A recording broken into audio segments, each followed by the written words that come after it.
ठीक है, तो मैंने डिजीज वाला पोर्शन आपको पहले ले रहे हैं। इसमें आपका 5th यूनिट पूरा कोशिश करेंगे कि आपका 5th यूनिट अपन कवर करेंगे, लेकिन उससे पहले हम डिजीज देखते हैं और ये सारी चीजें देखते हैं। आपको केस स्टडी के लिए मैं सोच रही हूँ कि आपको डिजीज वाली चीज पहले बता दें। तो यहाँ पर जो आपका 5th यूनिट आप देखोगे डेवलपमेंट और बिहेवियर। अब हम डेवलपमेंट खत्म कर चुके हैं, डेवलपमेंट आपका 2 यूनिट तक था।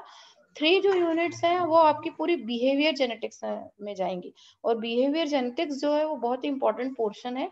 ये जो आप पढ़ रहे हो ह्यूमन जेनेटिक्स और ये वाला जो पोर्शन है आपका, ये मेडिकल जेनेटिक्स में आता है आपका बिहेवियर जेनेटिक्स। और जो हमने ह्यूमन जेनेटिक्स पढ़ा था वो क्लिनिकल जेनेटिक्स, आपका क्लिनिकल और ह्यूमन जेनेटिक्स था। ठीक है, तो यहाँ पर आपको क्योंकि डिजीज काफी कवर होती है इसलिए ये मेडिकल जेनेटिक्स का पोर्शन कहलाता है। तो यहाँ पर हम देखते हैं साइकोपैथोलॉजी। आपको सबसे शुरू में साइकोपैथोलॉजी ही मिलेगी, इसी के अंदर आपको ये डिजीज दी हुई है। ठीक है, तो साइकोपैथोलॉजी का मतलब होता है is the study of abnormal cognitions behaviour and experiences. Cognition मतलब आपके सोचने, थिंकिंग की, सोचने समझने का जो वो रहती है, एबिलिटी होती है, वो एबनॉर्मल अगर हो जाए, बिहेवियर और एक्सपीरियंस अगर ये हमको एबनॉर्मल दिखाई देते हैं, तो फिर हम उसको किस में स्टडी करते हैं, साइकोपैथोलॉजी। क्योंकि साइको का कनेक्शन कहीं ना कहीं आपका साइकोलॉजी, आपने सुना होगा ये नाम, और साइको प्लस पैथो इसको मिला के आपका बना है साइकोपैथोलॉजी, जिसमें हम एबनॉर्मल कॉग्निशन, बिहेवियर और एक्सपीरियंसेस को देखते हैं। इसको हमने ब्रॉडली सेपरेट किया है डिस्क्रिप्टिव और एक्सप्लेनेटरी में। तो डिस्क्रिप्टिव अगर हम बोले साइकोपैथोलॉजी, तो इसमें categorising, defining and understanding symptoms as reported by people and observe through their behaviour. यहाँ हम क्या करते हैं, अगर हम डिस्क्रिप्टिव साइकोपैथोलॉजी की बात करते हैं तो यहाँ पर हम कैटेगराइज करते, डिफाइन करते हैं और अंडरस्टैंड करते हैं उन सिम्टम्स को जो भी जो पीपल है वो रिपोर्ट करते हैं, और फिर हम उनके बिहेवियर के थ्रू उनको ऑब्जर्व करते हैं। तो इसीलिए हम उसको बोलते हैं डिस्क्रिप्टिव साइकोपैथोलॉजी। ठीक है, यानी वहां पर जो भी सिम्टम्स है वो वहां के पर्सन्स आपको रिपोर्ट करेंगे, और फिर हम उनके बिहेवियर के थ्रू उनको ऑब्जर्व करेंगे। अगर हम एक्सप्लेनेटरी साइकोपैथोलॉजी की बात करते हैं तो एक्सप्लेनेटरी से मतलब ही है एक्सप्लेनेशन। तो यहाँ हम एक्सप्लेनेशन ढूंढते हैं उन सिम्टम्स के बारे में जो हमने थ्योरेटिकल मॉडल के अकॉर्डिंग उनको देखा था। ठीक है, तो explanatory psychopathology looks to find explanations for certain kind of symptoms according to theoretically model such as psychodynamic और cognitive behavioral therapy। यानी आपने जो भी हम उसका explanation देते हैं जो हम according to theoretical model के according जो जिसके symptoms हम बता रहे हैं उसका explain हम ढूंढते हैं, फाइंड करते हैं उनके एक्सप्लेन को। तो इस तरह से दो हैं हमारे लिए। और जो भी क्लिनिकल या एकेडमिक फील्ड में जो प्रैक्टिशनर होते हैं उसी को हम बोलते हैं साइकोपैथोलॉजिस्ट। तो ये एक ऐसी ब्रांच है जिसका आजकल बहुत स्कोप बढ़ रहा है। आपने देखा होगा कि मेंटल जो डिजीज है वो काफी कुछ लोगों में है, मेंटल डिसऑर्डर्स होते हैं, लेकिन फिजिकल तो आपको सामने से समझ में आ जाते हैं, मेंटल हमको समझ में नहीं आते जब तक कि सामने वाले का बिहेवियर हम नहीं देख लेते, और जब तक कि वो खुद रिपोर्ट नहीं करता है कि उसको इस तरह की कुछ चीजें हो रही हैं। या फिर आप जैसे स्किज़ोफ्रेनिया जो डिजीज है उसके पर्सन को देख सकते हैं, उसको हेलुसिनेशंस वगैरह होते हैं। तो ये भी एक जेनेटिक्स का बहुत अच्छा स्कोप वाला फील्ड है। ठीक है, इसमें भी आप जा सकते हैं। तो जो भी प्रैक्टिशनर है क्लिनिकल या एकेडमिक फील्ड में उसको हम बोलते हैं साइकोपैथोलॉजिस्ट। तो साइकोपैथोलॉजी में हम एबनॉर्मल कॉग्निशन, बिहेवियर, एक्सपीरियंसेस को देखते हैं। और जैसे न्यूज वगैरह भी पढ़ना, आज एक आया है कि डाउन सिंड्रोम वाला एक जो पर्सन है उसने जो स्विमिंग और वो क्या होता है ट्रायथलॉन वगैरह है उसको उसने किया, और वो एक ऐसा फर्स्ट पर्सन है जिसने डाउन सिंड्रोम में ये सारे टारगेट पूरे किए हैं। आज के ही पेपर में आया है। तो इस तरह का भी अपने को ध्यान में रखना है। ठीक है, क्योंकि डाउन सिंड्रोम में फिजिकल मेंटल दोनों ही ग्रोथ प्रॉपर नहीं हो पाती है, क्योंकि वो हमको पता है कि डाउन सिंड्रोम जो होते हैं वो ट्राइसोमी 21 से होता है। और ये बहुत कॉमन है इंडिया या वर्ल्ड में, क्योंकि आपको अप्रोक्सीमेट 1800 में से 1% डाउन सिंड्रोम वाला होता ही है। तो इस तरह के आपको फैक्ट मिले, कुछ केस स्टडी मिले तो उनको आपको डालना है। अब हम आते हैं, स्किज़ोफ्रेनिया जो है वो एक सीरियस मेंटल डिसऑर्डर है जहां पर जो भी पर्सन होगा इंटरप्रेट रियलिटी एबनॉर्मली, यानी जो चीज नहीं होती है उसको वो चीज दिखाई देती है, हेलुसिनेशंस होते हैं उसको। और ये एक सीरियस मेंटल डिसऑर्डर है। या एक बहुत अच्छा एग्जांपल बताऊं, उसके कुछ सिम्टम्स होते हैं जिसमें हम सिम्टम्स को एक्टिव, पैसिव वगैरह सिम्टम्स में डालते हैं। यानी कुछ सिम्टम्स जो होते हैं एक्टिव होते हैं, कुछ पैसिव सिम्टम्स होते हैं, लेकिन कुछ पॉजिटिव भी होते हैं, कुछ नेगेटिव सिम्टम्स होते हैं इसमें। तो हम उस पर्सन के हिसाब से देखते हैं। जैसे मान लो गर्मी पड़ रही है और वो सर्दी के स्वेटर पहन के बैठता है। इस तरह का एक एग्जांपल आपको दे रही हूँ कि इस तरह की चीजें होती हैं, मतलब जो नहीं है वो उसको महसूस होता है। तो जो स्किज़ोफ्रेनिया है जनरली क्या होता है, उसको हेलुसिनेशन होता है, डेल्यूशंस होते हैं। अभी आगे अपन डेल्यूशंस मतलब भ्रम वाली स्थिति, हेलुसिनेशन मतलब रियलिटी में जो नहीं है फिर भी हो रहा है। And extremely disorder thinking and behaviour that impairs daily functioning. और इस तरह से उसको डिसऑर्डर उसकी थिंकिंग हो जाती है, बिहेवियर हो जाता है कि वो अपने डेली के काम में भी उसमें गड़बड़ होने लगती है। ठीक है। तो ये जो सीजोफ्रीनिया है, रिक्वायर लाइफ लॉन्ग ट्रीटमेंट। अगर ये है किसी पर्सन को तो उसको लाइफ लॉन्ग ट्रीटमेंट चाहिए। अर्ली ट्रीटमेंट अगर होता है तो may help gate symptoms under control, तो वो कंट्रोल में आ जाते हैं।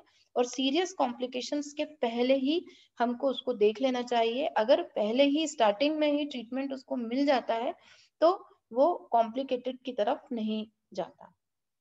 ठीक है। तो अब हम क्योंकि कॉम्प्लिकेटेड कोई भी चीज हो जाएगी तो उसको ठीक करने में बहुत परेशानी होती है।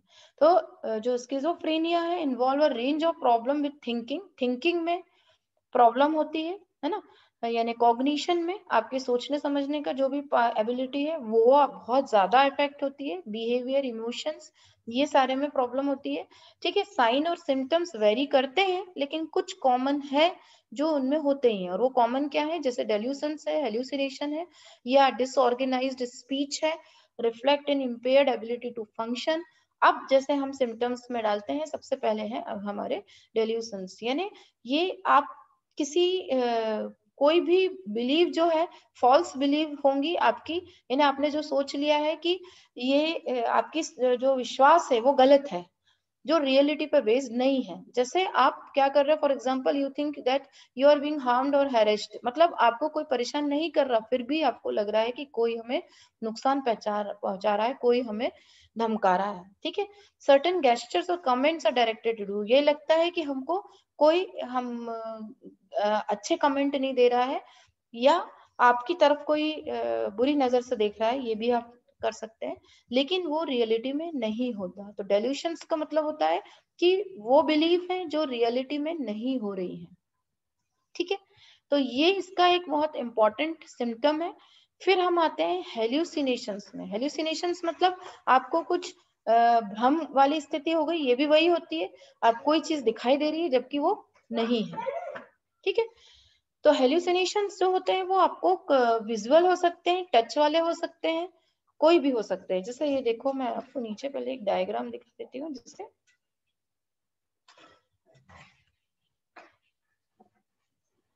ये मैंने एक लिया है, ये lives in world of hallucinations and delusions. ये यहाँ पर ये दिख रहा है, इसको कुछ आवाज सुनाई दे रही है, ऑडिटरी हेल्यूसिनेशन, लेकिन वो नहीं है। यहाँ आप एक परछाई देख रहे हैं, ये इसको दिख रहा है, ये रियलिटी में नहीं है। तो हम इसको क्या बोलते हैं, विजुअल हेल्यूसिनेशन। ठीक है। तो ऐसे आपको कुछ भ्रम दिखाई देने लगता है। ठीक है। ये सब दिखाई देने लगता है विजुअल, यानी आपको कोई चीज दिख रही है, कोई आवाज सुनाई दे रही है। कई बार कुछ देखा होगा मैंने, कुछ पर्सन्स हैं उनको बेल की आवाज सुनाई देती है जबकि नहीं है। कई बार फोन की आवाज सुनाई देती, कुछ कुछ लोगों को फोन नहीं बज रहा होता है, घर की बेल नहीं बज रही होती है, लेकिन उनको सुनाई देती है। ऐसे कुछ पर्सन्स होते हैं। ठीक है। तो यानी वो कौन से आपको हेल्यूसिनेशन हो रहे हैं, ऑडिटरी हेल्यूसिनेशन होते हैं। ठीक है। विजुअल हेल्यूसिनेशन होते हैं, आपको भ्रम की स्थिति होती है, इनअप्रोप्रिएट रिएक्शन है, इल्यूजन है, डिसऑर्डर्ड थिंकिंग। थिंकिंग जो है, थिंकिंग को तो वो सबसे ज्यादा इफेक्ट कर रहा है क्योंकि सीरियस मेंटल डिसऑर्डर है ये। और इमोशनल एक्सप्रेशन जो है वो भी आपके कमी है, उसमें भी वो भी नहीं होते। ठीक है। तो ये पहले इससे क्लियर हुआ।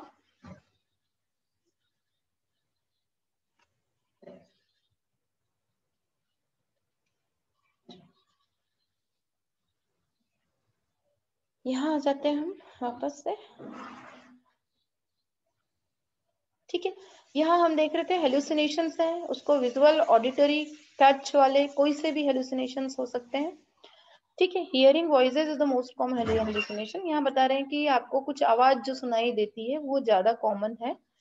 वैसे आपके हो सकते हैं और भी, लेकिन अगर हम स्किज़ोफ्रेनिया की बात करेंगे तो यहाँ पर हियरिंग वॉइसेस जो है वो आपको सुनाई देते हैं। डिसऑर्गेनाइज थिंकिंग, यानी आपका जो स्पीच है वो ऑर्गेनाइज नहीं रहता है, ठीक है।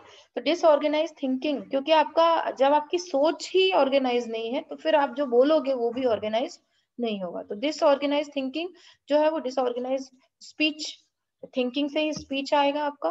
तो effective communication can be impaired and answers two questions may be partially और कंप्लीटली अनरिलेटेड। मतलब जो भी है आपका जो कम्युनिकेशन है वो आपका गड़बड़ रहेगा, है ना। और जो आपके जो आंसर्स हैं, क्वेश्चन कोई पूछ रहा है वो कुछ और आंसर दे रहा है, तो वो अनरिलेटेड होंगे क्वेश्चन और answers.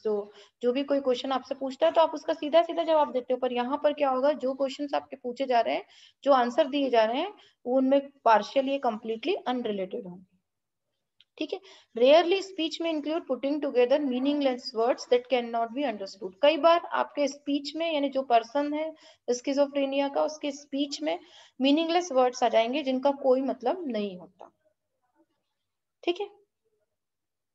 Sometimes known as word salad, SALAD, ठीक है। तो मतलब कुछ और बोल रहा है वो, कुछ और मतलब के वर्ड बोल रहा है कहीं भी, तो वो हो जाता है डिसऑर्गेनाइज्ड थिंकिंग या स्पीच।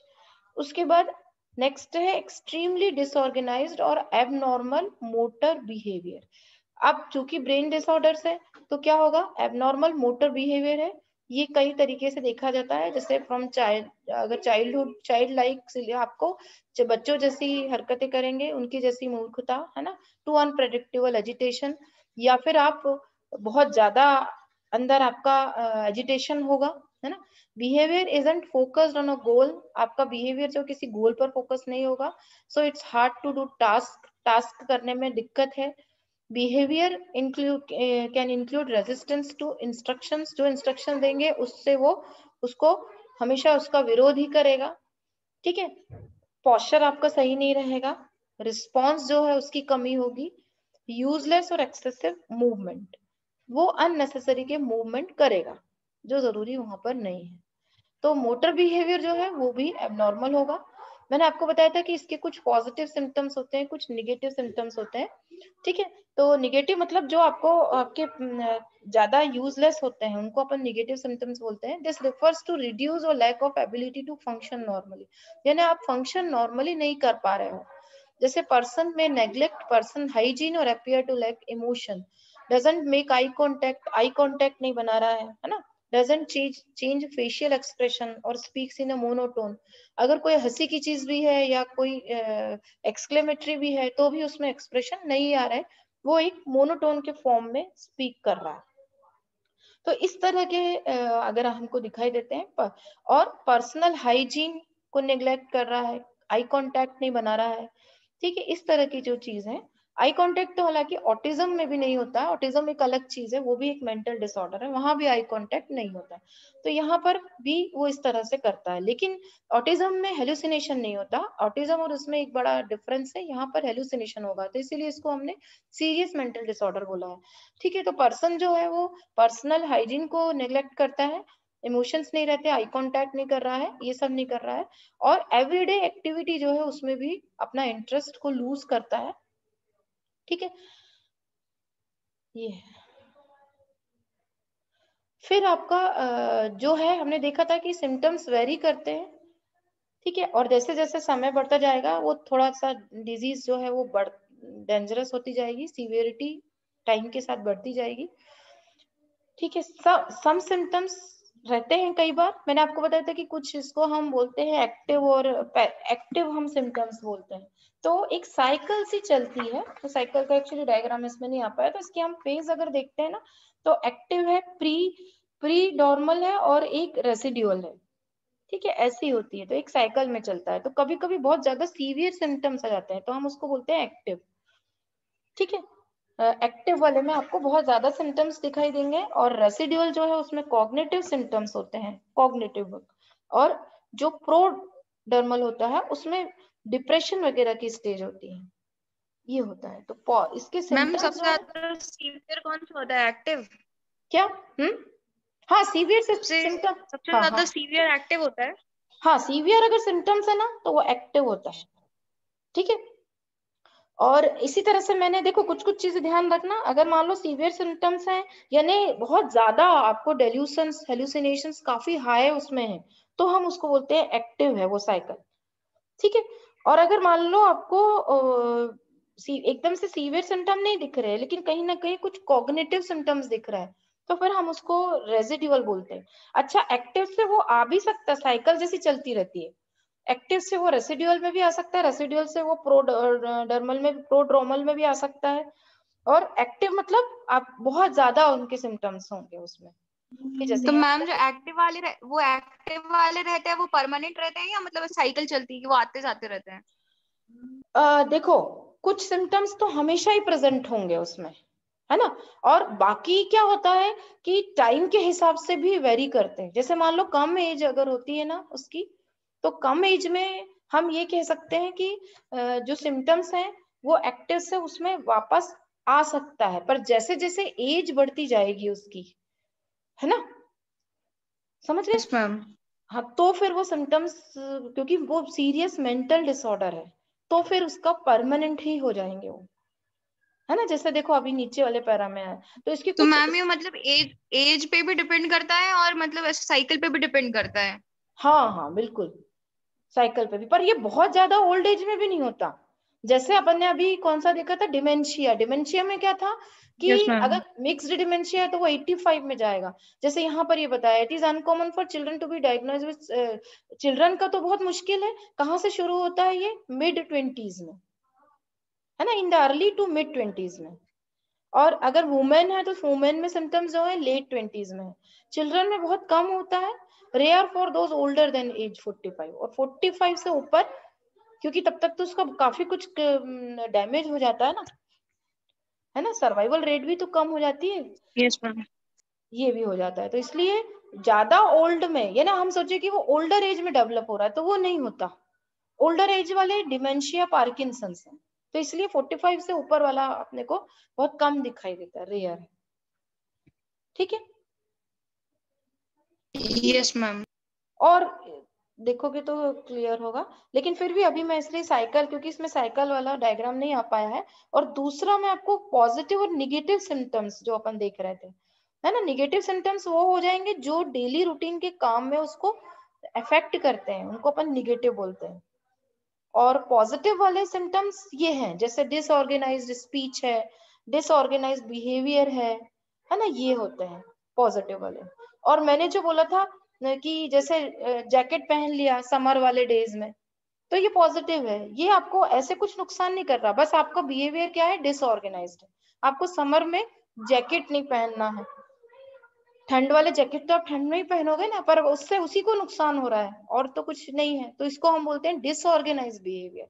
तो डिसऑर्गेनाइज्ड बिहेवियर पॉजिटिव में आता है, ठीक है। तो ये है, और इसके बारे में बताती जाती हूँ आपको, जिससे कि थोड़ा सा क्लियर होता है। कई बार जैसे एक्टिव और उसमें पहचानना कई बार बहुत मुश्किल हो जाता है।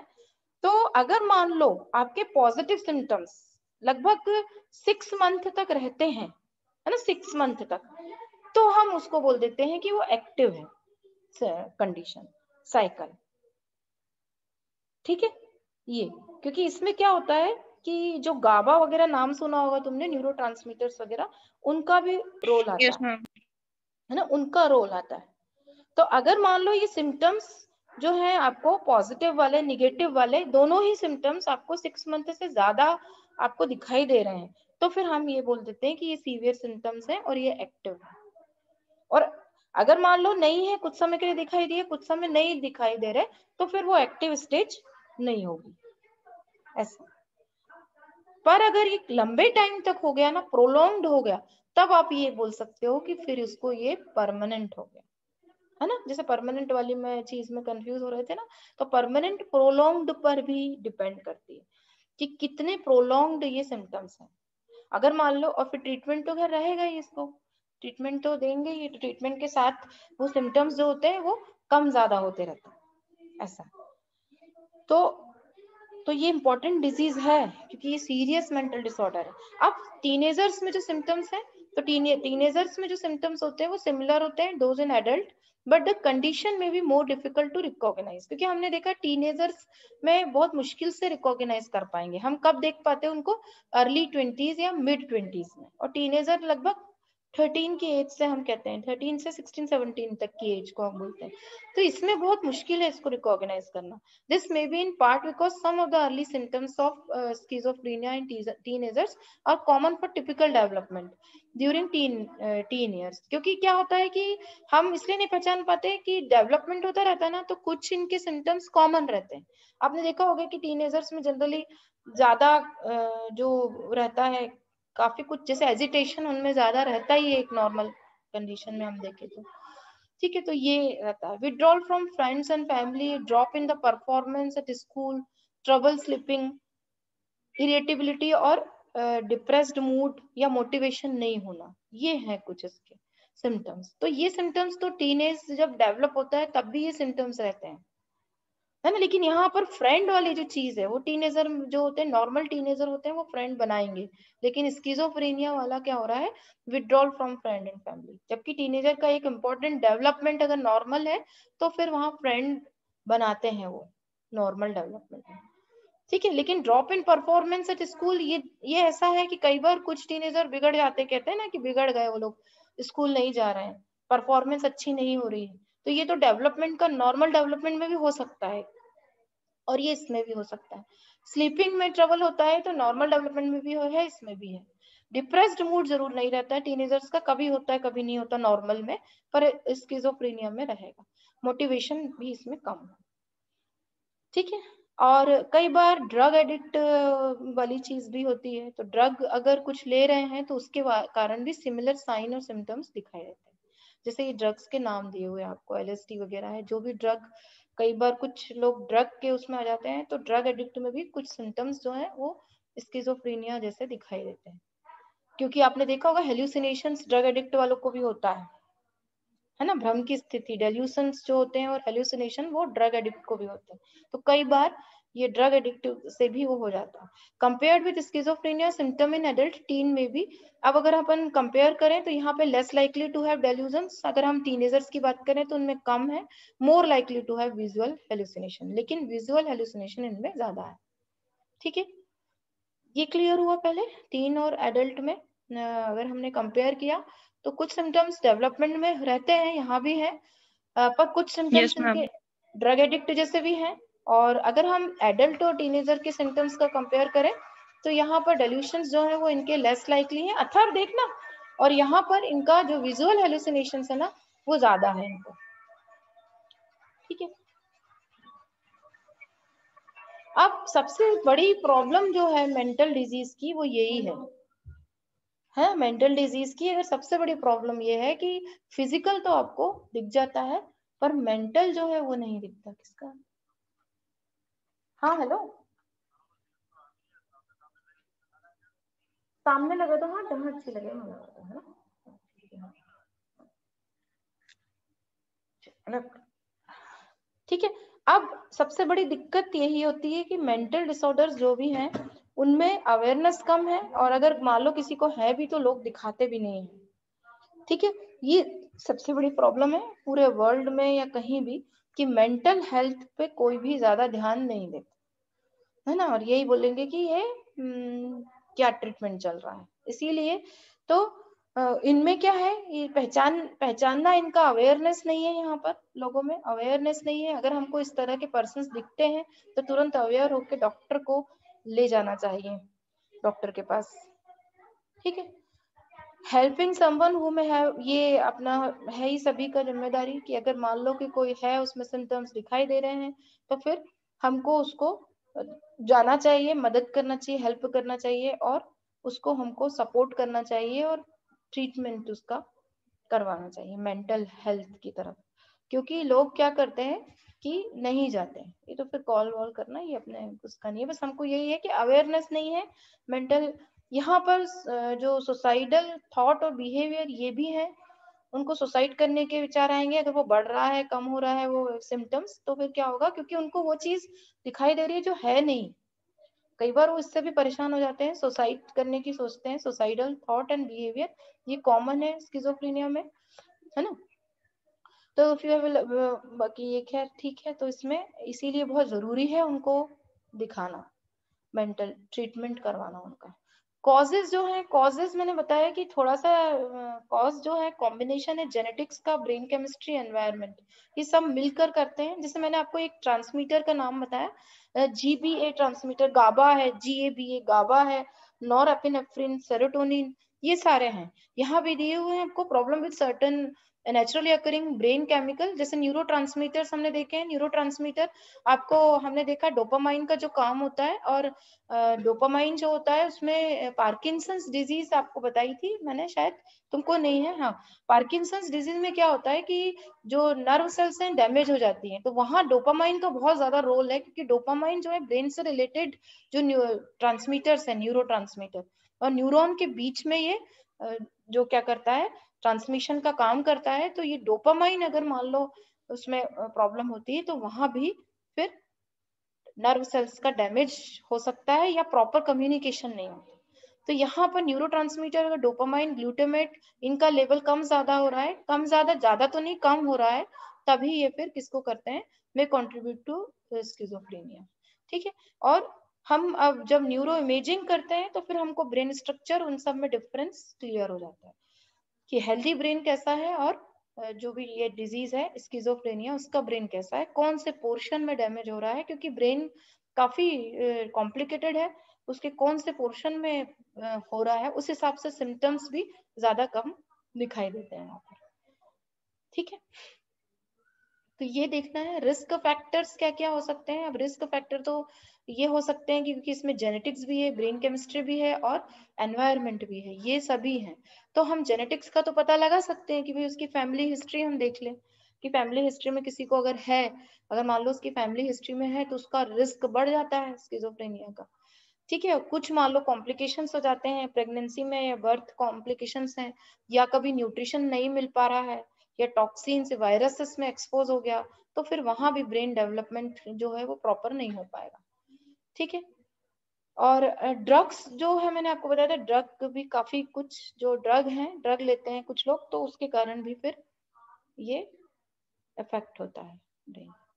ठीक है। हेलुसिनेशन जो है, माइंड अल्टरिंग है, साइको एक्टिव और साइकोट्रोपिक जो ड्रग है, वो भी इफेक्ट करते हैं। लेकिन बाकी अगर अपन देखें तो ब्रेन केमिस्ट्री की बात करें, तो गाबा है, नॉरएपिनेफ्रिन है, और डोपामाइन नाम देखा, ये सब इन्वॉल्व होते हैं। ठीक है। कॉम्प्लिकेशंस तो आपने देखे कि ट्रीटमेंट बहुत जरूरी है, अगर अनट्रीटेड रहेगा तो और प्रॉब्लम बढ़ जाएगी, सुसाइड की प्रॉब्लम हो जाएगी। अभी अपन एंजाइटी डिसऑर्डर्स देखेंगे, ऑब्सेसिव कंपल्सिव डिसऑर्डर। क्या होता है कि कुछ जो इंस्टीट्यूट वगैरह है डिजीज को अलग अलग तरीके से डिवाइड किया है, अभी पर्सनालिटी डिसऑर्डर में मिलेगा आपको ये। तो एंजाइटी डिसऑर्डर्स और ओसीडी, ऑब्सेसिव कंपल्सिव डिसऑर्डर, ये पर्सनालिटी डिसऑर्डर है। तो ये सिम्टम्स आपको मिल सकते हैं, कॉम्प्लिकेशंस मिल सकता है, सुसाइड अटेम्प्ट, एंजाइटी डिसऑर्डर्स बढ़ जाएंगे स्किज़ोफ्रेनिया के साथ, depression, abuse of alcohol or other drugs including nicotine, inability to work नहीं कर पाएंगे, फाइनेंशियल प्रॉब्लम, ये सब तो रहेगा ही, खैर ना, ये तो रहेगा ही। तो ये है इसका। एग्रेसिव बिहेवियर है, हेल्थ एंड मेडिकल प्रॉब्लम, ये सारे आपको रहेंगे। वर्क में कंसंट्रेट नहीं करेगा, नहीं कर पाएगा, स्कूल अटेंड नहीं कर पाएगा। प्रिवेंशन क्या है? प्रिवेंशन या तो ये हो कि फैमिली हिस्ट्री पता लग जाए, तो उससे आप कर सकते हो। एनवायरनमेंट कुछ ऐसा ऐसा करो कि जिसमें केमिकल्स वगैरह में डैमेज नहीं हो, वायरस या केमिकल से आपका ज्यादा सामना ना हो, वो कर सकते हैं। बाकी बर्थ कॉम्प्लिकेशन ना हो, है ना, अगर प्रेग्नेंट वुमेन है तो उसको प्रॉपर न्यूट्रिशन मिलना चाहिए ब्रेन डेवलपमेंट के लिए। ये सारी चीजें हम कर सकते हैं, बाकी तो और कुछ है नहीं इसमें। ठीक है। बाकी तो आप एक बार हो गया तो फिर तो वो सिम्टम्स उसके आगे पीछे होते रहेंगे। कॉमन है, more than 10 lakh cases per year in India. देखो, है ना, mental disorder characterised by delusions, hallucination, disorganised speech behaviour. Main चीज ये है कि अगर मान लो सिम्टम्स माइल्ड होते हैं तो वो समझ में भी नहीं आता। मेन ये है मेंटल डिसऑर्डर के साथ, ये है कि फिजिकल तो समझ में आ जाता है, मेंटल डिसऑर्डर हमको समझ में नहीं आता जब तक कि हम प्रोलॉन्ग्ड उसके साथ नहीं रहे। ठीक है। ऑफन रिक्वायर्स लैब टेस्ट और इमेजिंग, उसके बाद आपका कॉमन है, हमने देखा था ओल्ड एज में बहुत कम देखने को मिलता है, क्योंकि ये कब आपको दिखाई देने लगता है 18 to 35, ठीक है। मोर कॉमन इन मेल्स, और फैमिली हिस्ट्री अगर होगी तो वो फिर इसको बढ़ाता है, ठीक है। फैमिली हिस्ट्री अगर है तो फिर ये इसके केस आपको बढ़ेंगे। तो पहले ये क्लियर हुआ, क्योंकि अब अपना दूसरा टॉपिक आ जाएगा स्किज़ोफ्रेनिया। इसके यस कुछ मैम। है ना, उसके कुछ सिम्टम्स हैं, अगर आप चाहो तो पॉजिटिव नेगेटिव जो है उसको कर सकते हो, क्योंकि मैं सोच रही हूँ नेक्स्ट क्लास में आपको मूड डिसऑर्डर दिखाऊं। तो निगेटिव सिम्टम्स जो है और पॉजिटिव, इसमें क्लियर हो गया। और अगर ये सिम्टम्स 6 मंथ से ज्यादा आपको दिखाई देते हैं तो फिर हम उसको एक्टिव केस मान लेते हैं, ठीक है। बाकी इस डिजीज में जेनेटिक्स, एनवायरनमेंट, ये तीनों चीजें इंपॉर्टेंट है। और पॉजिटिव में आपका साइक्नोटिक सिम्टम्स, साइक्नोटिक मतलब डेल्यूजन्स जो है, हेलुसिनेशन जो है, डिसऑर्गेनाइज्ड स्पीच, डिसऑर्गेनाइज्ड बिहेवियर, ये सारे आपके पॉजिटिव आते हैं। और एक और आता है कैटेनोइक बिहेवियर। कैटेनोइक मतलब मूवमेंट जो होता है ना, मूवमेंट एंड रिस्पॉन्स से रिलेटेड, उसको कैटेनोइक बोलते हैं। निगेटिव जो है, निगेटिव वाले जो होते हैं उसमें मोटिवेशन वगैरह नहीं होता है ना, इमोशंस आपके नहीं होते हैं, ये निगेटिव में आता है। लॉस ऑफ इंटरेस्ट है, ये निगेटिव में आता है। तो आप चाहो तो ये जो ऊपर अपन ने सिम्टम्स पढ़े थे उसी में आप पॉजिटिव नेगेटिव देख सकते हैं, है ना। तो ये पहले क्लियर हुआ, इसमें से देख लो कोई चीज। Yes ma'am. ठीक है, तो ये हमारा खत्म होता है स्किज़ोफ्रेनिया। और सिम्टम्स अगर ज्यादा बढ़ते हैं, डायग्नोसिस बहुत मुश्किल है। डायग्नोसिस मतलब अगर बहुत ज्यादा पॉजिटिव सिम्टम्स हैं तो मिल जाएगा, लेकिन अगर माइल्ड सिम्टम्स हैं तो फिर पहचानना बहुत मुश्किल है, लेकिन कॉम्प्लिकेटेड होता चला जाता है अगर ट्रीट नहीं किया गया, ठीक है। तो कॉम्प्लिकेशन इसका बढ़ता चला जाता है। तो अब हम थोड़ी देर से स्टार्ट करेंगे। अभी आज तो खैर कुछ बताया नहीं है इसमें, है ना, अभी कुछ बता नहीं रहे हैं टाइम वाइम का।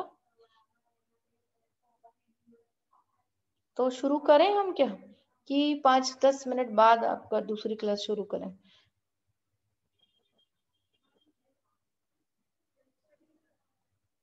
कि इकट्ठे ही पढ़ा दूं? अभी तक तो आया नहीं है कुछ इसमें, है ना।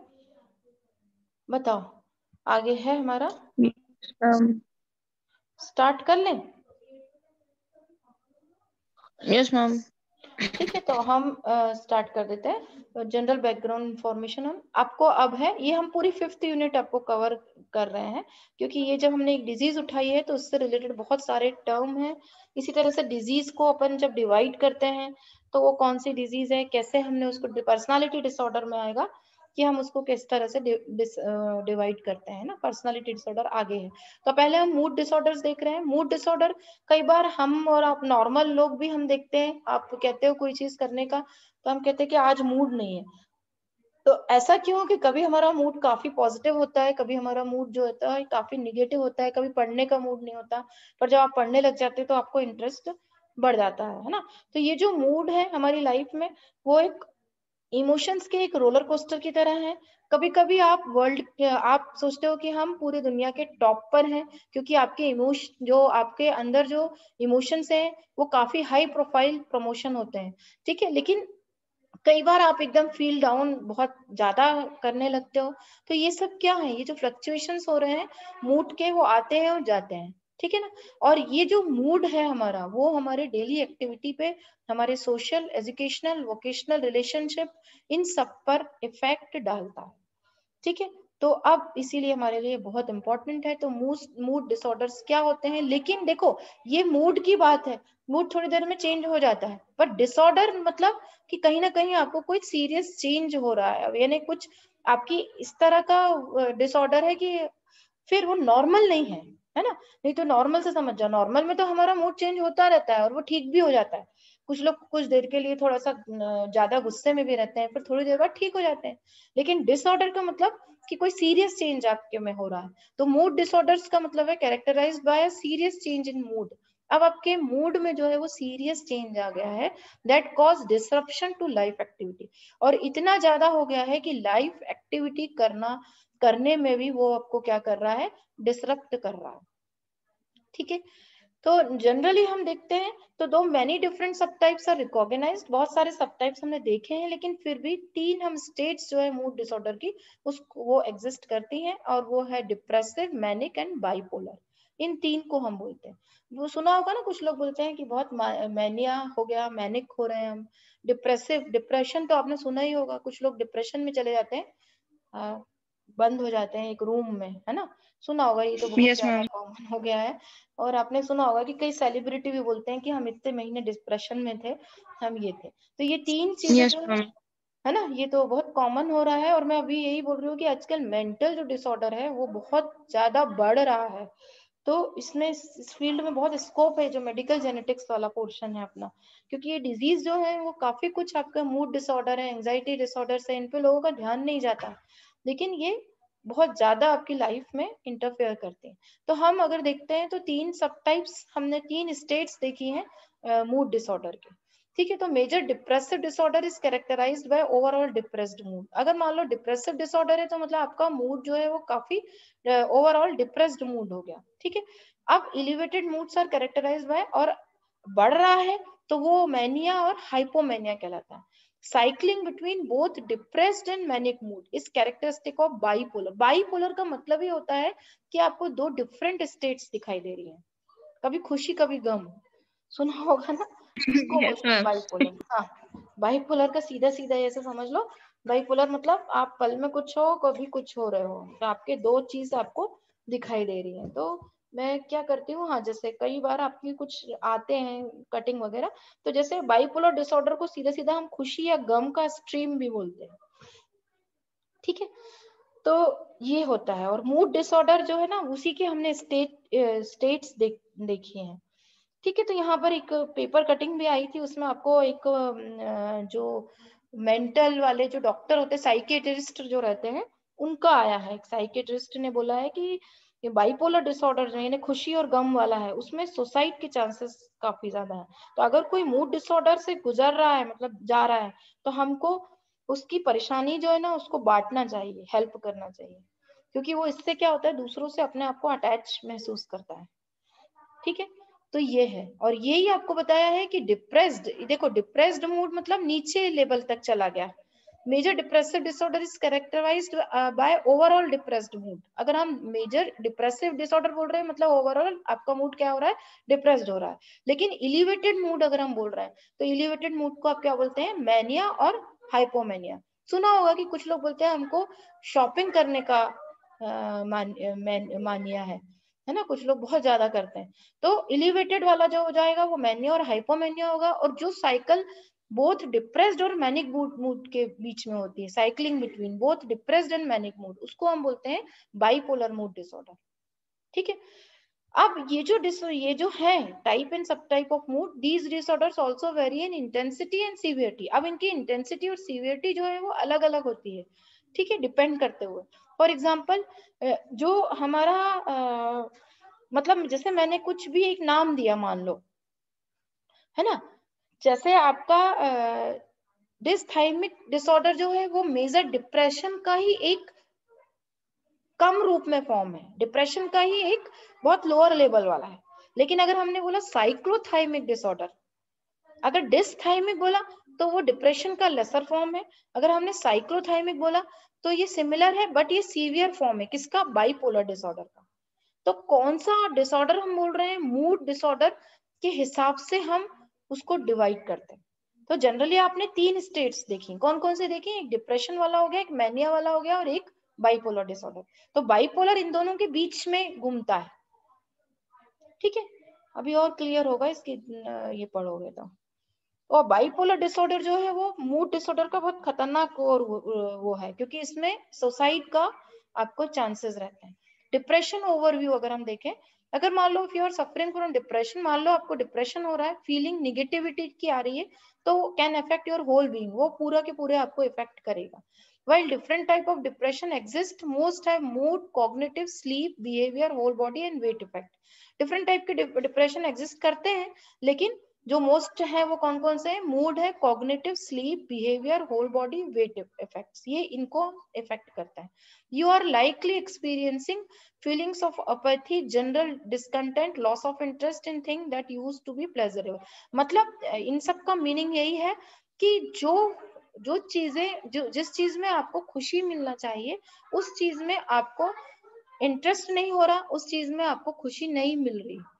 ठीक है, मूड स्विंग जो हम कहते हैं ना, मूड स्विंग हो रहा है, और ओवरऑल सैडनेस। ठीक है, loss of interest in things that used to be pleasurable, mood swing और ओवरऑल सैडनेस, यानी जिनसे आपको मिलना चाहिए खुशी वो नहीं मिल रही है। क्योंकि क्यों हो रहा है? आपका मूड स्विंग हो रहा है। साथ साथ आपके में सुसाइड की थिंकिंग आ रही है। ठीक है, इरिटेबिलिटी है, प्रॉब्लम स्लीपिंग, या तो प्रॉब्लम से आप भागना चाह रहे हैं, देखना नहीं चाह रहे हैं। फील एक्सेसिवली इरिटेबल, इरिटेशन हो रहा है, आप किसी से मिल नहीं रहे हैं, सोशली आइसोलेटेड हो गए हैं, और आराम मिल नहीं रहा है, रेस्टलेस, कहते हैं ना बेचैनी सी होना, रेस्टलेस।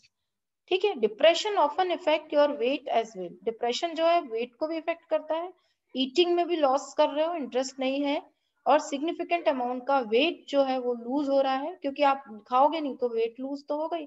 और feel overly hungry and put on access wait, या फिर सोचते सोचते खाते हैं कुछ लोग टेंशन में तो अगर टेंशन में खाएंगे वो तो फिर वेट जो है वो बढ़ जाएगा, कुल मिला के नॉर्मल नहीं रहेगा।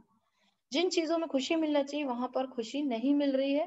तो डिफरेंट टाइप के आपके डिप्रेशन है, और डिफरेंट टाइप के डिप्रेशन होते हैं, लेकिन फिर भी आपके जो डिप्रेशन है वो आपको बिहेवियर को, पूरी बॉडी को, वेट को, कॉग्निटिव, स्लीप, मूड सबको इफेक्ट डालता है।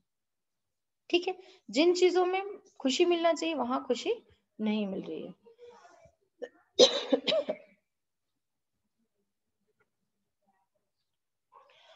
अब हमने बोला मैनिक मूड से है, तो मैनिक मूड का सीधा सीधा डिप्रेशन में आप लो हो जाते हो, इसमें थोड़ा एलिवेटेड हो जाते हो, तो हाई एनर्जी और मूड आपका रहेगा, हाई लेवल पर रहेगा। ठीक है, और ये जनरली आपका रहेगा जो है टिपिकली लास्ट 3 days और more for most of the day. जैसे मैंने कहा ना कि किसी किसी को शॉपिंग मैनिया होता है, शॉपिंग करने पे खुशी होती है, ये जनरली नॉर्मल भी होता है, ऐसा नहीं है कि एबनॉर्मल के निशान है। पर कुछ लोग को बहुत ज्यादा टेंशन होता है तो वो शॉपिंग करने चले जाते हैं, तो ये एक तरह से आपका मूड डिसऑर्डर का टाइप है, क्योंकि जरूरत की चीजें लेना और फिजूल खर्ची वाली शॉपिंग करना, कुछ तो भी उठा लाना है ना, दोनों में डिफरेंस है। तो जब हाई एनर्जी और हाई मूड आपका हो रहा है तो उसको हम मैनिया बोलते हैं, जो आपका कर सकता है, हो सकता है 3 days या मोर ऑफ द डेज में वो रहे। क्लासिक मैनिया सिम्टम्स में इंक्लूड आप जल्दी जल्दी रैपिडली बात करोगे, एक्सेसिवली करोगे, needing significantly less sleep than normal, कम है ना, जजमेंट आपका पुअर होगा, ये सारी कुछ रहेंगे, डिसीजन आपका ठीक नहीं होगा। तो ये जो है वो किस में होते हैं? आपके मैनिक ओवरव्यू, यानी हम बोलते हैं कि हमको इसका मैनिया हो गया, शॉपिंग मैनिया हो गया, कभी भी कुछ चीज किसी ने भी कुछ बोला, ये टेंशन हो गया तो आप कहाँ चल निकल गए। तो ये भी बार बार जाना, बार बार करना। मैं एक एग्जांपल दे रही हूँ, है ना, इससे जिससे क्लियर हो जाए। तो अभी ये दो चीजें क्लियर हुई, ये दो चीज क्लियर हुई, ये समझ में आया दो चीज का? Yes, ma'am. ठीक है, तो ये कुछ कॉमन व्यूज से हम देखिए, लेकिन कुछ लोगों में क्या होता है कि मान लो मूड डिसऑर्डर है, थोड़ी देर के लिए रहा चला गया, हम उसको नहीं बोलेंगे डिसऑर्डर, उसको हम बोलते हैं कि नॉर्मली कई बार हार्मोन्स का भी रोल रहता है मूड में। जैसे फीमेल की अगर हम बात करें तो जो कुछ एक पर्टिकुलर टाइम रहता है उस समय भी मूड काफी ऊपर नीचे करता है, तो वो एक अलग चीज है, वो फिर एक पर्टिकुलर हार्मोन का बैलेंस हो जाता है तो वो फिर ठीक हो जाता है। लेकिन डिसऑर्डर की अगर हम बात करेंगे तो ये सीरियस चेंज की बात होती है। ठीक है, ये बात हो रही है, नहीं तो उससे उसको कंफ्यूज नहीं होना है मूड डिसऑर्डर से। इसको नॉर्मल जो हमारा स्विंग होता है ना, मूड स्विंग, उससे नहीं लेना है, क्योंकि bipolar disorder is also a very वो डेंजरस, है ना। कॉज एंड इफेक्ट क्या है, क्यों हो रहा है मूड डिसऑर्डर्स? तो ऐसा कुछ कॉज जो है वो हर डिजीज का या हर कुछ भी ऐसे सिम्टम्स का हम यही मानते हैं कि यहाँ पर दोनों चीजें मिलकर करते हैं, बायोलॉजिकल एनवायरमेंटल। ठीक है, अगर मान लो आपकी फैमिली हिस्ट्री में भी कुछ लोग हैं जिनको मूड डिसऑर्डर है तो फिर चांसेस बढ़ जाते हैं। ठीक है। या फिर कई बार ट्रॉमेटिक लाइफ इवेंट्स हैं, जैसे मान लो कभी इंजरी हो जाती है ना, कभी किसी के साथ कोई इवेंट हो जाता है कोई खराब, तो उससे भी हो जाता है। या traumatic life event are also considered culprit of the onset of mood disorder, यानी फिजिकल और या साइकोलॉजिकल इंजरी भी अगर होती है तो उससे भी होता है। ठीक है। Mood disorder can negatively impact your work life, school सबको निगेटिवली करेगा, स्कूल कॉलेज जो भी है, पर्सनल रिलेशनशिप वगैरह सबको वो करता है। ठीक है। लगभग अगर हम देखें तो mood disorder have been found to affect approximately 20% of the general population at any given point. 20% of the general population को ये इफेक्ट करता है। ठीक है। यूएस से अपने को जनरल नहीं है, बस एक आध डेटा आपको डाल देना है ना। 17% यूएस पॉपुलेशन, वहां पर तो ज्यादा ही है, जितना हाई जाएंगे उतना ज्यादा वहां पर रहेगा। ठीक है। बाइपोलर डिसऑर्डर जैसे वहां पर है तो वहां 1% को कर रहा है। 17% यूएस पॉपुलेशन जो है वो डिप्रेशन से है, जबकि बाइपोलर डिसऑर्डर 1% में है। ठीक है। और ये मैंने जिस बताया, however researchers agree that many instances of manic mood often go unnoticed, जैसे कई बार अननोटिस्ड हम देख लेते हैं, और आर डीम्ड अनप्रॉब्लम, क्योंकि वो प्रॉब्लम नहीं कर रहे हैं लाइफ में, causing a significant decrease in their reported prevalence, इसलिए इनकी रिपोर्टिंग भी बहुत कम होती है, क्योंकि उन पे ज्यादा ध्यान नहीं दिया जाता, अननोटिस्ड होते हैं, माइल्ड जो होते हैं, माइल्ड जो मूड होते हैं ना वो। ठीक है। अब हम इनको कैसे देखेंगे, तो देखने के लिए हम मतलब हम कैसे पता लगाएंगे सामने वाले को कुछ है, तो दोनों डायग्नोज करते हैं हम दोनों से ही, physical examination, mental health evaluation से, है ना। कुछ अपन जैसे आईक्यू निकालने के लिए कुछ क्वेश्चंस दिए जाते हैं आपको, नॉर्मल एक बता रही हूँ, बाकी बहुत सारी चीजें होती है आईक्यू निकालने के लिए। सिंड्रोम वालों के लिए तो फिर एक पर्टिकुलर एपेरेटस आता है, उससे अपन निकालते हैं। तो जनरली हम इसको physical examination, mental health evaluation दोनों से हम पता लगा सकते हैं। ठीक है। Your physician will perform physical exam to rule out any underlying medical conditions. अगर मान लो कुछ फिजिकली प्रॉब्लम है तो फिजिकल जो वो है वो समझ जाएगा फिजिशियन कि वो मूड पर इफेक्ट कर रहा है। ठीक है। फिर बाकी आपको मेंटल से समझ में आएगा, मेंटल इफ रूल्ड आउट। अब फिर अगर मान लो फिजिकल नहीं है तो अगर फिजिकल हो जाती, फुलफिल हो जाती है, तो फिर मेंटल हेल्थ प्रोवाइडर में perform a series of assessment. वो क्या करता है, असेसमेंट करता है, जिससे आपकी मूड स्टेबिलिटी, मेंटल हेल्थ के बारे में वो पता लगाता है। कभी कभी कुछ क्वेश्चन भी रहते हैं, उसके हिसाब से भी मूड डिसऑर्डर पता लगा लेते हैं। ठीक है। Many individual are reluctant to seek help for mood. बाकी मैंने आपको बताया है कि मूड डिसऑर्डर ये छोटे मोटे ये हैं, इसमें मेंटल हेल्थ पे लोग ध्यान नहीं देते, सीधे सीधे वो उनको कुछ ज्यादा ध्यान नहीं देते हैं। और इंडिया में तो मेंटल हेल्थ पे ध्यान बिल्कुल ही नहीं दिया गया है ना। यूएस वगैरह में तो फिर भी साइकेट्रिस्ट पे लोग जा रहे हैं, यहाँ तो जाते ही नहीं। ठीक है। तो ट्रीटमेंट ऑप्शन जो है मूड डिसऑर्डर से treated primarily through medication, psychotherapy. अभी हमने देखा साइकोथेरेपी का पूरा पोर्शन चल रहा है, तो हम साइकोथेरेपी मेडिकेशंस के थ्रू ट्रीट कर सकते हैं। ठीक है। इवन विद ट्रीटमेंट दो it is not uncommon for, अगर मान लो ट्रीटमेंट है तो फिर ये अनकॉमन है कि ये रहे आपकी लाइफ टाइम में, है ना। It is not uncommon for mood disorder to persist throughout a lifetime और to come and go on occasion. Education about mood disorder help individual suffering from these condition recognize pattern of behavior and thought that are indicative of a mood disorder resurfacing and prompt them to seek additional treatment। मतलब कुल मिला के आप क्या होना चाहिए, awareness होना चाहिए, और अगर प्रॉपर ट्रीटमेंट हो जाता है मेडिकेशंस के थ्रू या साइकोथेरेपिस्ट से या साइकियाट्रिस्ट पे, तो फिर ये काफी हद तक ये जो है वो ठीक हो जाता है mood disorder. Typically anti depressant आपने देखा होगा, डिप्रेशन के लिए तो दवाइयाँ चलती ही हैं, है ना। तो एंटी डिप्रेसेंट्स और एंटी एंजाइटी मेडिकेशंस प्रेस्क्राइब करते हैं, are prescribe to individual coping with mood disorder to alleviate emotional distress. और साथ ही इवन विद मेडिकेशंस फिर भी most mental health provider recommend them in combination with psychotherapy. Psychotherapy plus treatment दोनों के साथ हम जाना चाहते हैं, दोनों को कंबाइंड ट्रीटमेंट देते हैं, साइकोथेरेपी प्लस ये मेडिकेशंस। ठीक है, ये देते हैं। तो मूड डिसऑर्डर अगर हम बात करते हैं तो मूड डिसऑर्डर्स के 3 चीजें आपको ध्यान में रखना ही है। हाँ, यहाँ साइकोथेरेपी और talk therapy is focus on changing thought pattern. Psychotherapy में क्या करेंगे हम, जो उनका थॉट पैटर्न है और बिहेवियर है उसको चेंज करने पे फोकस करते हैं। Cognitive behaviour therapy is often consider the benchmark therapy treatment, और कॉग्निटिव बिहेवियर थेरेपी को हम करते हैं। आपने देखा होगा कि कुछ लोग जो मेंटल जिनका आईक्यू वगैरह कम होता है उनको भी स्पेशल एजुकेशन जो होती है वो दिलाई जाती है, और बीएड भी आजकल स्पेशल बीएड भी करवाया जा रहा है कि ऐसे बच्चों को एक अलग से ट्रीटमेंट दिया जाए। तो कॉग्निटिव बिहेवियर थेरेपी भी इसके लिए है, मूड डिसऑर्डर के साथ हम कर सकते हैं। ठीक है, it has been found to have significant positive treatment effect. तो साइकोथेरेपी यानी हम उसमें उनका थॉट पैटर्न को चेंज कर सकते हैं, फोकस करेंगे उनके थॉट पैटर्न पर, उनके बिहेवियर पर। ठीक है, कुछ जो मूड डिसऑर्डर है जैसे बाइपोलर डिप्रेशन, ये बहुत खतरनाक चीज है बाइपोलर डिप्रेशन।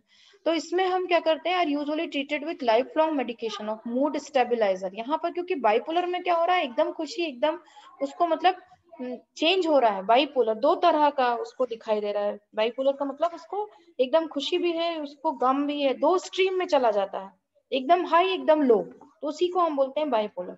तो बाइपोलर ज्यादा खतरनाक है क्योंकि उसी में सुसाइड वाला जो थिंकिंग आती है वो बाइपोलर में ही आती है।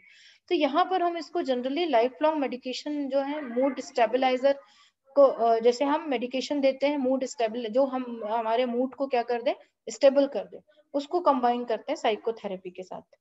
ठीक है, in addition the severity of some mood disorder में कॉज हॉस्पिटलाइजेशन। कभी कभी ज्यादा अगर केस ज्यादा गंभीर हो गए तो फिर हॉस्पिटलाइजेशन की जरूरत पड़ती है, especially if the affected individual has tried to inflict. वो मैंने बताया कि जैसे मान लो किसी ने नस काट ली अपनी, है ना, या कुछ ने ऐसा कर लिया, सुसाइड का अटेम्प्ट कर लिया, तो वहां पर फिर उनको हॉस्पिटलाइजेशन करना पड़ता है। तो यहाँ पर मूड डिसऑर्डर जो है वो बाइपोलर डिप्रेशन जो वो ज्यादा वो है, सीवियर है, क्योंकि इसमें एकदम से लेवल बढ़ता कम हो जाता है। ठीक है, तो यहाँ पर इसमें ये ज्यादा खतरनाक है, तो इसीलिए इसमें मेडिकेशन चलती है मूड स्टेबल करने की, उसको साइकोथेरेपी के साथ मर्ज करते हैं। ये क्लियर हुआ, ये अपना मूड डिसऑर्डर खत्म हो रहा है। तो उसमें 3 चीजें ध्यान में रखना है। मूड डिसऑर्डर में एकदम लो लेवल पर आएगा डिप्रेशन, हाई पर है यानी हाई एनर्जी वाला होगा तो मैनिया हो जाएगा, और दोनों के बीच में जो है यानी एकदम से ज्यादा एकदम से कम, उसको हम बोलते हैं बाइपोलर डिसऑर्डर। तो बाइपोलर डिसऑर्डर में क्या होता है कि उसको सुसाइड वगैरह अटेम्प्ट आते हैं।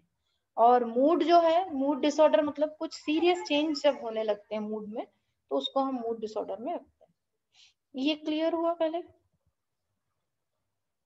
इनमें से कुछ देखना है, मेडिकेशन चलेगा, यस है ना, मेडिकेशन है, और साइकोथेरेपिस्ट, साइकोथेरेपी मतलब सीधा सीधा साइकेट्रिस्ट पे ले जाना, वो आपसे बात करता है, काउंसलिंग करता है, सुना ही होगा काउंसलर के पास। एक मूवी आई थी डियर जिंदगी, देखी है तुमने? उसमें भी क्या बताया था, उसमें भी मेंटल डिजीज को देखी है हाल, एक मूवी है, कभी आए तो देखना, उसमें भी मेंटल हेल्थ की बात की गई है। देखिए मैम। साइकेट्रिस्ट पे उसको वो अपनी सिटिंग लेती है, और वो फिर उसके जो डर रहते हैं, उसको डर रहता है, ये डर रहता है कि ये चीज मुझे छोड़ ना दे, ये पर्सन मुझे छोड़ ना दे, उस तरह का जो डर था उसके अंदर, ये सब क्या है, ये सब मेंटल कंडीशन है। तो उसमें वहां बताया भी था, और शायद अप्रैल वगैरह में कोई डे आता है मेंटल हेल्थ का, उस दिन वो आई थी, मुझे अप्रैल नहीं है अभी कुछ निकला है दिन। तो ये सब भी ध्यान में रखना है, ये सब कुछ फैक्ट रहते हैं, क्योंकि अब अपन लोग जो एक्टिविटी शुरू करेंगे ना, तो आप लोगों को ये सब चीजें हैं जेनेटिक्स वालों को, तो हम कुछ डेज जो है उनमें भी एक्टिविटी कराएंगे। ठीक है, इसमें आपको अपना तैयार करना है, सब अपना अपना बताएंगे कुछ ना कुछ, जो आपके सेमिनार वगैरह से अलग होगा ना। तो ये यस मैम, 10th अक्टूबर को होता है वर्ल्ड। हाँ वो, हाँ 10 अक्टूबर को। ठीक है ना, तो ये मूड डिसऑर्डर है, एंजाइटी डिसऑर्डर, ये सब इसी में आते हैं। एंजाइटी डिसऑर्डर, पर्सनालिटी डिसऑर्डर जो है, पर्सनालिटी अलग थोड़ा सा रहेगा, पर्सनालिटी में तो वो डीएसएम जो 4 है उसने उसको डिवाइड किया है अलग अलग से। ठीक है, तो आज हमारा ये खत्म होता है। अब एंजाइटी डिसऑर्डर आगे बढ़े कि आज रहने दें? अब पढ़ना है आगे? एंजाइटी डिसऑर्डर पे आते हैं फिर अपन, या फिर कल भी आपकी क्लास रख लेंगे ऐसे ही, क्योंकि मुझे लग रहा है अभी नेट की इसलिए प्रॉब्लम नहीं आ रही कि छुट्टी है ना आज, इसलिए, है ना, इसीलिए शायद अभी वो यस नहीं। मैम। हाँ, इस वजह से ही हो रहा है, नहीं तो सबकी एक साथ क्लास लगती है तो फिर वो टाइम जो है रनिंग आउट ऑफ टाइम दिखाने लगता है। तो इसको देखना है या कल करना है, बताओ। मैम कल कर लेंगे। हाँ, तो इतनी चीजें पढ़ लेना अच्छे से, है ना, और ये तुम फैक्ट भी बना के रखो, क्योंकि अब जो आपके एचओडी सर हैं वो काफी चीज पे ध्यान देंगे। प्रैक्टिकल्स का भी बात हो रही थी अभी मीटिंग वगैरह में, तो प्रैक्टिकल का भी बोल रहे हैं। फिर आपको कुछ डेज वगैरह जैसे अपन एक्टिविटी करेंगे, है ना, उसमें डेज कौन से दिन है, तो हमारे पास तो बहुत सारे डे हैं। जैसे आपको कैंसर का भी है टॉपिक, है ना, फिर आपको सिंड्रोम का भी है, फिर आपको अल्जाइमर डिजीज यानी डिमेंशिया वगैरह भी है। तो हम वो एक्टिविटी भी करेंगे, केस स्टडी भी आप अपने प्रैक्टिकल में रख सकते हैं। ठीक है, तो हम एंड करते हैं इसका।